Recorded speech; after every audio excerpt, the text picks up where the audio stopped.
Alright, so I have started the very messy process of sanding back all of the clear on my hood. I've done this before. I'll show you up here on the pillar. This, when I first bought the car, this had no clear left. This is the old clear. And when I did this, I just sanded all the crunchy parts, all the parts that were flaking off. And this is smooth. There's no feeling of delineation between the two. And the clear actually laid on really, really well. Sorry, I'm wet, so I'm leaving streaks. But because there's the two different clears here, the old clear makes it look more faded and stand out quite a bit. They come along back here, same thing. Gets to the point where there was no clear. This is the touch-up paint I was using. And you can see where the old clear fades back in.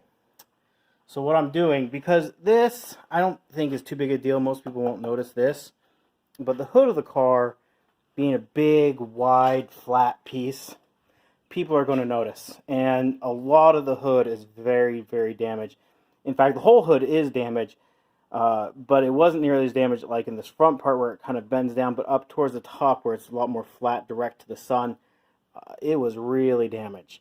And so what I'm doing is I'm sanding back all of the clear, and it's a very slow, painstakingly slow process, because what I don't want to do is sand through the paint itself. That's the last thing I want to do.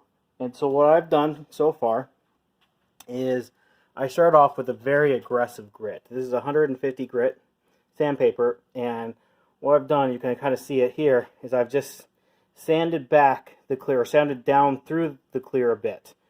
What this does basically breaks the clear so that I can then sand it with something lighter, because before doing this I was just trying to sand it and it was taking forever, but doing this allows the clear to kind of flake and break off as I'm sanding. And then I kind of did it again.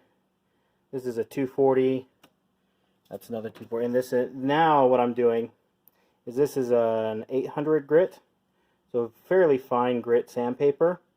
I could use something more aggressive, but I don't want to, because when I hit the actual paint, I don't want to be sanding through the paint.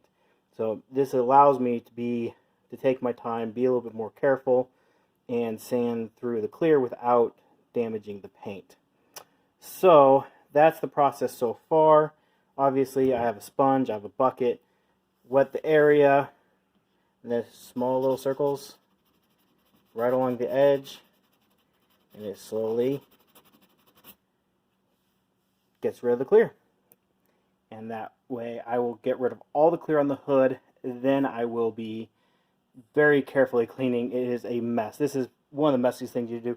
I'm doing it in my garage, which is a bit of a mistake, except I want to be able to keep the car in the garage, because if we look out here, it's monsoon season and that is a storm rolling in right now. So if this was out in the rain, it would probably damage the paint itself. The sun would be really hard on the paint itself, so I want to keep this as protected as possible as I do this job. So very time consuming. It's going to take me probably a week to get the whole hood done, because I'm only going to have the evenings to do this in, and today is 65% humidity and 111 degrees. Half the water you see on this hood is not from me wiping it, it's just sweat pouring off of me. It is so hot. So anyways, this is the process I'm doing. I'll post this video now, but in a couple of days I will, or in another week and a half, I will post another video after I've taped things up and sprayed the clear. Anyways, if you have any questions, feel free to ask those in the comment section down below. I'll do my best to answer those. Thank you for watching, and I hope you have an amazing day.